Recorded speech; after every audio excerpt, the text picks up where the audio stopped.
사랑하는 성도 여러분, 러시아와 우크라이나 사이의 전쟁이 끝나지 않고 계속 진행되고 있습니다.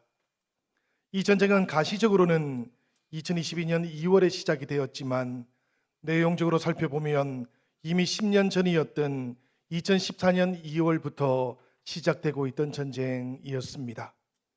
당시 러시아의 우크라이나 영토 침공이 러시아의 크림반도 합병으로 절정에 달하고 있었고, 그로부터 얼마 지나지 않아서 러시아의 지원을 받고 있던 분리주의 세력들이 돈바스 지역에서 우크라이나와 분쟁을 일으켰던 겁니다. 돈바스 지역이 어디인지 한번 지도를 통해 살펴보시지요. 저 오른쪽에 보면 도네츠크와 루간스크 지역이 있는 곳, 저곳이 바로 돈바스 지역입니다. 이 지역의 루간스크와 도네츠크 지역은 친러시아 세력이 주둔하고 있던 지역이었어요. 이들이 우크라이나와 분쟁을 일으켰던 것이지요. 이 지역의 분쟁이 발발한 후에 2022년 2월 전쟁이 발발하기까지 8년 동안의 시간이 있었습니다. 그 시간 동안 수많은 해상 충돌이 발생했고, 사이버전과 정치적인 긴장도 계속 발생하게 됩니다. 그리고 2021년 러시아 군대가 이 돈바스 지역으로 진입을 해왔고 불법적으로 주둔하기 시작했다가 2022년 2월에 전쟁을 다시 일으키게 되었던 것이지요. 10년을 끌어왔던 이 전쟁이 끝나기를 계속해서 기도해오고 있지만 지난 주간 우리들은 새로운 소식을 듣게 되었습니다. 북한이 북러 조약에 근거해서 1만 2천 명의 군대를 파병하게 되었다는 소식이었어요. 수천 명이 이미 훈련 중에 있고 전투에도 투입되고 있다는 소식도 들려오고 있습니다. 무엇이 사실인지 판단하기는 아직 어렵기는 하지만 그래도 이 소식 때문에 사람들이 불안해하기도 하고 걱정하고 있기도 한 것은 분명합니다. 한국갤럽이 조사한 설문에 따르자면 응답자의 82%가 대한민국이 우크라이나에 어떤 종류의 무기도 지원해서는 아니 된다고 이렇게 답을 하기도 합니다. 혹이라도 발생할 수 있을 위기 상황들은 피해 가야만 한다라는 그런 의견이지요. 여러분, 우리가 맞이하고 있는 이 어려운 때에 성도들이 기도를 해야만 합니다. 전쟁의 비극이 다시는 발생하지 않도록 기도해야 하고, 힘들어 보인다고 할지라도 남북 간의 신뢰가 다시 쌓여갈 수 있도록 기도해 주셔야만 합니다. 그래서 우리 민족이 다시 전쟁이 아니라 평화의 길로, 샬롬의 길로 나아갈 수 있도록 여러분들 모두가 함께 기도하는 시간들이 되기를 바랍니다. 오늘 우리가 읽었던 말씀 속에서도 우리 주님께서 허락하시는 샬롬을 우리가 어떻게 세워가야 하는지, 어떻게 지켜가야 하는지에 대한 말씀이 나오고 있어요. 샬롬을 만들기 위해서, 그리고 이 샬롬을 지켜가기 위해서 우리들에게는 예수 그리스도로부터 비롯되고 있는 은혜가 필요하다는 그런 말씀입니다. 은혜가 사람과 사람 사이, 하나님과 사람 사이의 관계를 변화시켜 주기 때문이지요. 여러분, 이 그리스도로부터 비롯되어지는 은혜를 받기 전 우리가 어떤 모습이었는지를 한번 돌아보시기를 바랍니다. 우리들은 서로 미워했고 싸웠고 서로를 힘들게 했던 사람들이었어요. 그랬던 우리들이 평화롭게 교제하고 서로를 섬기고 사랑하게 되었다면 이 변화된 관계, 이것은 도대체 무엇으로부터 가능하게 되었던 것일까요? 이 힘은 도대체 어디로부터 오게 되었던 것입니까? 바로 은혜로부터 오게 되었던 것이지요. 예수 그리스도 그분께서 우리에게 전해주셨던 하나님의 은혜가 우리들에게 임하고 있기 때문인 겁니다. 에베소서 2장 8절은 이것을 이렇게 말씀하고 있어요. 우리 같이 한번 읽어보도록 하겠습니다. 너희는 그 은혜에 의하여 믿음으로 말미암아 구원을 받았으니 이것은 너희에게서 난 것이 아니요 하나님의 선물이라. 이 은혜와 구원, 이것이 바로 하나님께로부터 주어진 하나님의 선물이라는 말씀입니다. 그래서 에베소서는 이 은혜를 입고 하나님의 선물을 받은 우리가 한 가지를 기억해야만 한다고 말씀하고 있지요. 바로 은혜로 구원을 받았다면 우리들은 이제 샬롬의 관계 속으로도 지속적으로 나아가야 한다는 말씀입니다. 그렇습니다, 여러분. 우리가 은혜로 구원을 받았다면 구원받은 우리의 삶 가운데에는 바로 이 샬롬의 변화가 나타나야만 하는 것입니다. 특별히 하나님과 나 사이에, 사람들과 나 사이에 이 관계의 변화가 나타나야만 하는 것이지요. 그래서 에베소서 2장 11절은 우리들에게 이 변화를 생각해 보라고 그렇게 제안하고 있는 겁니다. 말씀을 보니까 이 변화는 크게 세 가지 방향을 향하고 있어요. 첫 번째는 그리스도 바깥에 있을 때의 우리의 모습을 생각해 보라고 권면합니다. 그래야만 우리의 변화를 깨달을 수 있기 때문이지요. 두 번째는 샬롬을 이루어 가시는 예수 그리스도께서 우리들에게로 찾아오셨던 그때를 생각해 보라고 이렇게 말씀하고 있습니다. 그리고 마지막으로는 샬롬이신 그리스도 안에서 이제부터 우리가 어떻게 주님과 더불어 자라가야만 할 것인지도 생각을 해보라고 이렇게 말씀을 하고 있어요. 먼저 여러분, 샬롬이신 그리스도 바깥에 있을 때의 우리들의 모습을 생각해 보십시다. 에베소서 2장 11절의 말씀은 이렇게 기록이 되어 있습니다. 그러므로 생각하라. 너희는 그때에 육체로는 이방인이요 손으로 육체 행한 할례를 받은 무리라 칭하는 자들로부터 할례를 받지 않은 무리라 칭함을 받는 자들이라. 이 말씀을 보니까 그리스도 예수께서 오시기 전 그때 우리들은 모든 관계가 죽어 있던 사람이라고 이렇게 말씀하고 있습니다. 사람과 사람 사이의 관계, 사람과 하나님 사이의 관계, 이 모든 관계가 죽어 있었다는 것이지요. 우리들이 아담과 하와를 굳이 떠올려 보지 않는다고 할지라도 이 말씀이 전하고 있는 유대인과 이방인 사이의 관계를 떠올려 보면 예수 그리스도 바깥에 있었던 우리들의 모습을 생각해 볼 수 있겠습니다. 11절의 말씀을 보니까 이스라엘은 스스로를 가리켜서 할례 받은 무리라고 이렇게 칭하고 있었어요.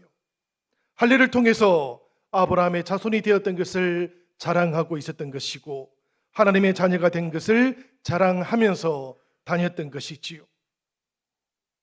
이 유대인들의 자랑 속에는 배척이 함께 담겨져 있습니다.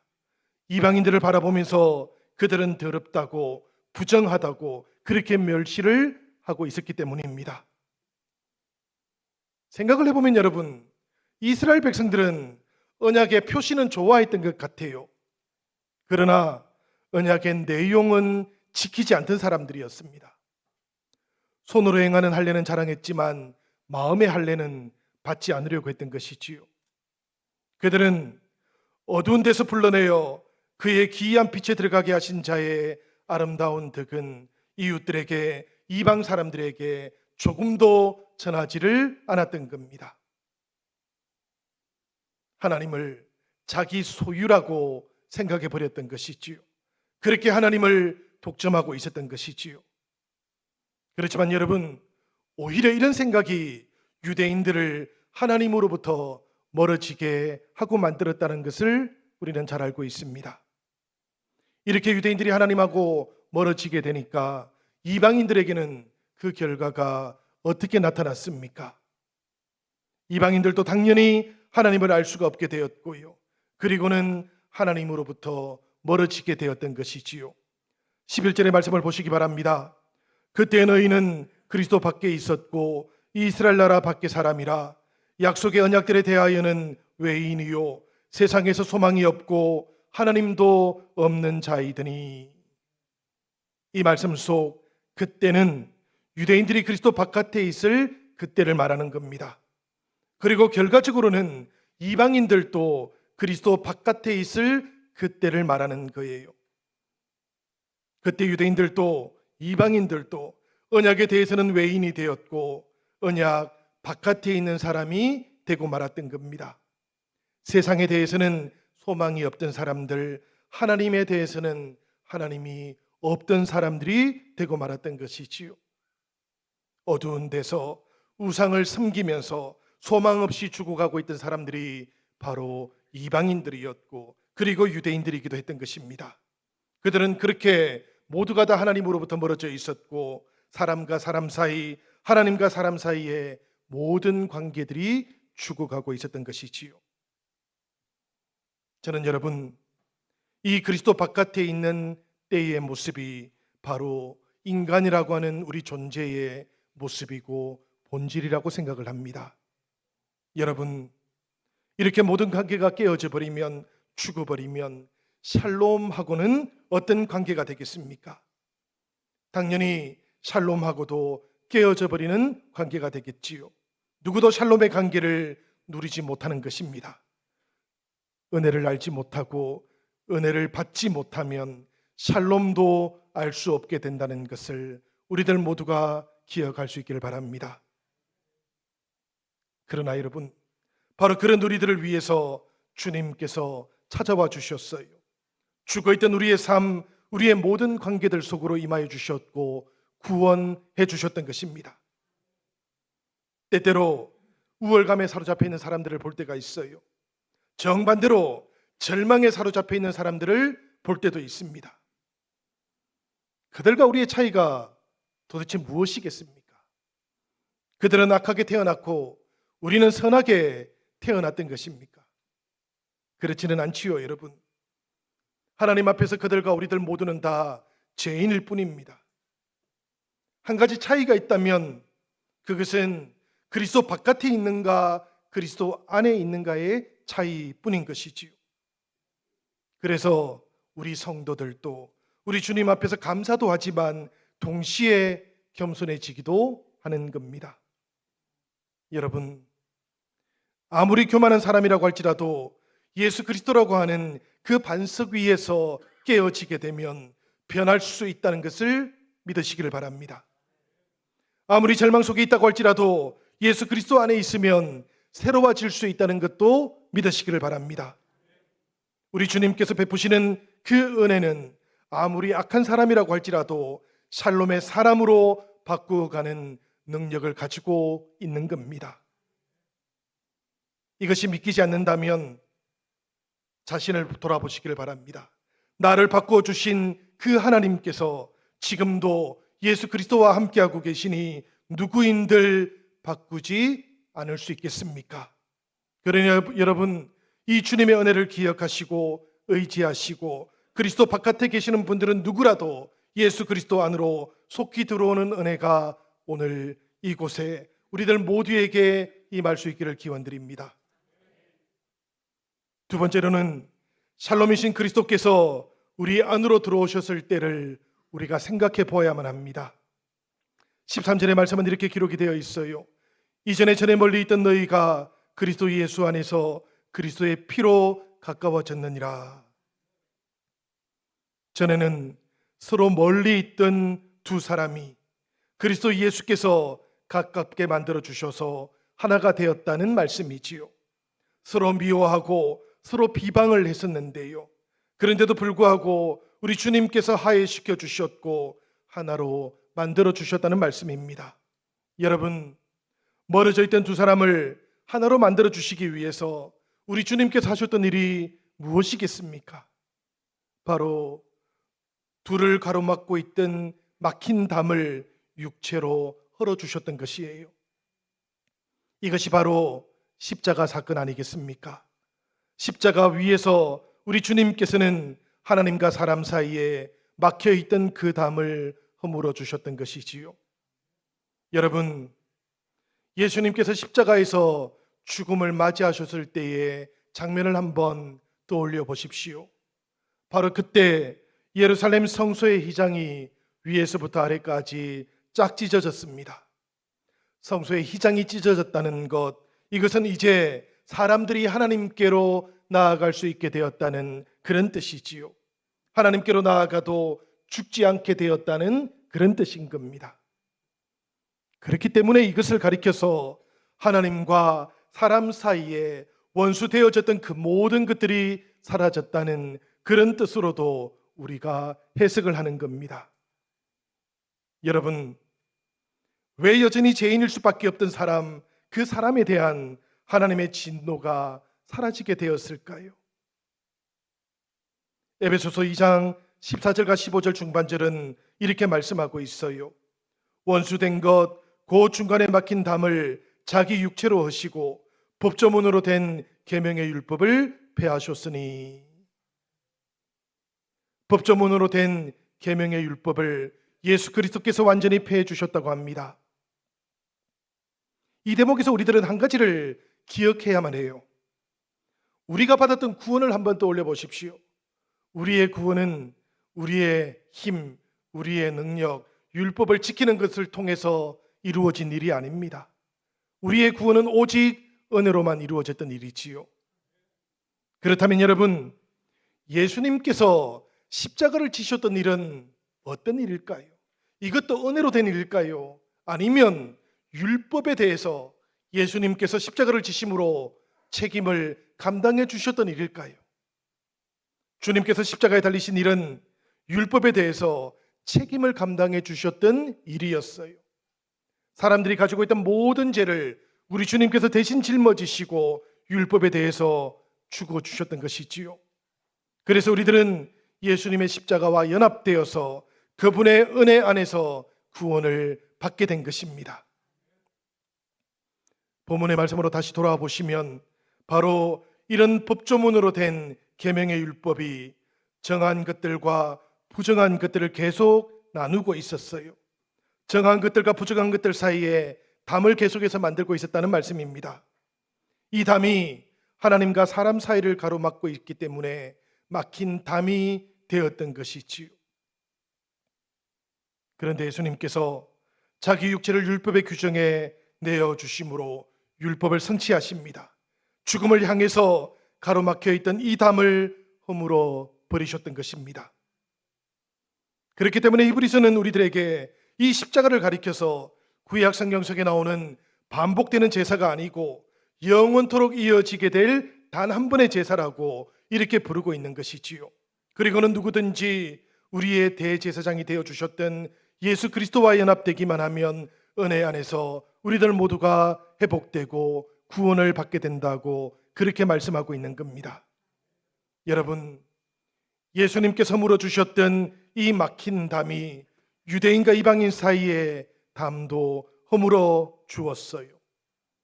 법제문으로 된 율법, 그 속에는 유대인들과 이방인을 나누었던 법들이 아주 많이 존재합니다. 대표적인 것이 바로 할례였고요. 그 외에도 음식에 대한 규정들이 있고 마실 것에 대한 규정들도 있었습니다. 이런 것들이 유대인과 이방인을 갈라놓고 있었지요. 유대인들은 이 율법을 과도하게 지켰습니다. 그러면서 이방인들에 대한 자신들의 우월감을 자랑했어요. 부정하다고 비판을 받았던 이방인들은 그 벽 너머에서 유대인들을 바라보며 적대감을 키우고 있었습니다.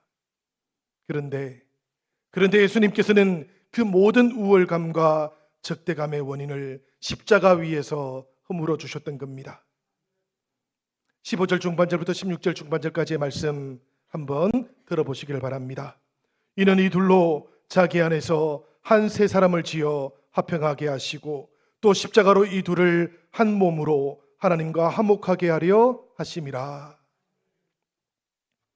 주님께서는 한 세 사람을 지어서 둘로 나뉘어져 있던 그들을 화평하게 하기를 원하셨던 겁니다. 십자가 위에서 한 몸이 되게 하셔서 하나님하고도 화목하게 하기를 원하셨던 것이지요. 유대인과 이방인 위에 십자가의 은혜를 부으셔서 샬롬을 이루게 하셨던 것, 이것이 바로 막힌 담을 허물어 주셨던 우리 주님의 이유였다는 것을 기억하시길 바랍니다. 여러분, 예수님께서 십자가를 통해서 창조하셨던 새로운 인류가 있어요. 이제는 유대인도 아니고 이방인이라고 그렇게 불리지도 않는 인류입니다. 그들의 이름이 무엇인가 하면 바로 크리스찬이에요. 그들의 이름이 무엇인가 하면 바로 에클레시아입니다. 그리스도인들, 교회는 바로 주님께서 십자가 위에서 새롭게 창조하신 인류라는 것을 우리들 모두가 기억할 수 있기를 바랍니다. 주님께서 그렇게 먼 데 있는 사람들에게도 샬롬을 전해주셨고 가까운 곳에 있던 유대인들에게도 샬롬을 전해주셨습니다. 그러니까 샬롬의 시작 그리고 샬롬의 끝이 모두가 다 예수 그리스도셨던 것이지요. 그렇게 우리 주님께서는 사람과 사람 사이를 이어주셨고 하나님과 사람 사이에 샬롬을 이루어 가셨던 분이십니다. 오늘 우리들 모두가 이 샬롬을 허락해 주셨던 예수 그리스도, 이분을 온전하게 믿을 수 있기를 기원합니다. 마지막으로 우리가 생각할 것이 하나 있는데요, 이제부터는 우리도 샬롬이신 예수 그리스도와 함께 살아가야 하고 자라가야만 한다는 것입니다. 왜 그런가 하면 우리 교회와 성도들은 모두가 다 예수 그리스도와의 관계 속에 있기 때문에 그래요. 그렇기 때문에 외인이 아니고, 그렇기 때문에 손님도 아닌 겁니다. 우리 19절의 말씀 다 같이 읽어보도록 하겠습니다. 그러므로 이제부터 너희는 외인도 아니요 나그네도 아니요 오직 성도들과 동일한 시민이요 하나님의 권속이라. 이 말씀 속에 나오는 권속이라는 말은 가족이라는 뜻이에요. 교회가 하나님 아버지의 식구라는 그런 뜻입니다. 교회 안에 있는 모든 성도들, 생김새가 다르기도 하고 삶의 조건들이 다르기도 하지만 그럼에도 불구하고 모두가 다 하나님하고 가장 친밀한 관계 속에 있는 식구라는 것을 꼭 기억해 주시기를 바랍니다. 주님께서는 바로 그런 식구들과 더불어 샬롬을 이루어 가라고 그렇게 말씀하고 있는 것이지요. 그냥 보면 가족 같아 보이지 않을 수도 있습니다. 그렇지만 여러분, 예수 그리스도를 통해서 보시기를 바랍니다. 우리 주님께서 우리에게 허락해 주셨던 그 은혜를 통해서 바라봐 주시기를 바랍니다. 그러면 함께하고 있는 모든 교우들이 믿음의 친구일 뿐만 아니라 주님 안에 있는 가족이라는 것을 우리들 모두는 발견하게 될 겁니다. 20절의 말씀은 이것을 다른 방식으로도 표현하고 있는데요, 우리가 한 기초 위에 서 있는 성전이라고 그렇게 표현해요. 이 말씀도 우리 같이 한번 읽어봅시다. 너희는 사도들과 선지자들의 터 위에 세우심을 입은 자라. 그리스도 예수께서 친히 모퉁이 돌이 되셨느니라. 이 말씀을 넓히 살펴보면 성전의 기초가 두 개인 것처럼 그렇게 보이기도 합니다. 사도들과 선지자들의 터라는 것이 하나 있고요, 그리고 예수 그리스도라고 하는 모퉁이 돌이 또 있는 것처럼 그렇게 보이기도 하지요. 그렇지만 이 말씀의 의미를 살펴보면 우리가 깨닫게 됩니다. 사도들과 선지자들이 증거했던 그리스도, 바로 그분이 새로운 성전의 기초가 된다는 그런 말씀이지요. 예수 그리스도 그분이 바로 교회의 기초가 되고, 이 기초 위에 우리들이 함께 연결되고 이어져서 주님의 성전이 되어가고 있다는 그런 말씀인 겁니다. 사랑하는 성도 여러분, 성령 안에서 하나님께서 거하시는 처소로 함께 지어져 가고 있는 곳, 그곳이 바로 우리 영신교회라는 것을 기억해 주시기를 바랍니다. 우리 영신교회 성도들은 모두가 다 늘 자랑스럽게 생각하는 것이 아주 많은데요, 그 중에 한 가지 제가 기억하는 게 있습니다. 우리가 두 번째 성전을 지을 때 여러분들께서 함께 건축 자재들을 들고 건축 현장으로 올라갔던 모습이 있지요. 우리가 60년 사이도 보면 그 사진이 실려 있습니다. 여러분들께서 그 모습을 기억하고 또 자랑스럽게 생각하는 이유가 무엇일까 생각을 해보면, 우리가 함께 성전을 지어갔기 때문인 것이지요. 몸만 그렇게 했던 것이 아니고 우리들의 마음도 그렇게 성전이 될 수 있도록 우리가 함께 주님과 동행했던 것이지요. 이것이 우리들에게는 늘 자랑이 되고 기쁨이 되고 있는 것입니다. 여러분, 성도들 모두가 다 이런 교회에서 신앙생활을 하고 싶어 합니다. 모든 성도들은 다 이런 교회에서 함께 교회가 되기를 원하십니다. 그렇지만 여러분, 이런 교회로 계속해서 지어져 가는 것은 또 다른 문제지요. 우리가 주님의 은혜가 필요하지만 동시에 그 주님의 은혜 앞에서 헌신하는 고백도 필요한 겁니다. 시간과 물질을, 체력과 은사를 우리가 사용할 줄도 알아야 되는 것이에요. 그렇게 우리가 함께 헌신하며 함께 연합되어져 갈 때, 그때 우리 영신교회는 계속해서 하나님께서 거하시는 처소로 지어져 가게 될 줄로 믿습니다. 사랑하는 성도 여러분, 교회는 늘 은혜 안에서 샬롬을 나타내는 장소입니다. 교회는 지역사회 가운데에서도, 그리고 민족을 위해서도 샬롬의 공동체로 늘 맛을 내고 빛을 내어야 하는 공동체입니다. 오늘 위기의 때에 다시 한번 우리들의 머릿돌이 되시는 예수 그리스도를 생각해 주시고, 우리의 교회가, 우리의 가정이 지금 어디에 서 있는지도 함께 돌아보십시다. 그리고 베풀어 주시는 그 은혜를 받아들이고 다시 샬롬의 공동체로, 샬롬을 나타내는 성도들로 함께 주님의 길을 걸어가는 우리 영신의 모든 지체들이 되시기를 주님의 이름으로 간절히 축원드립니다.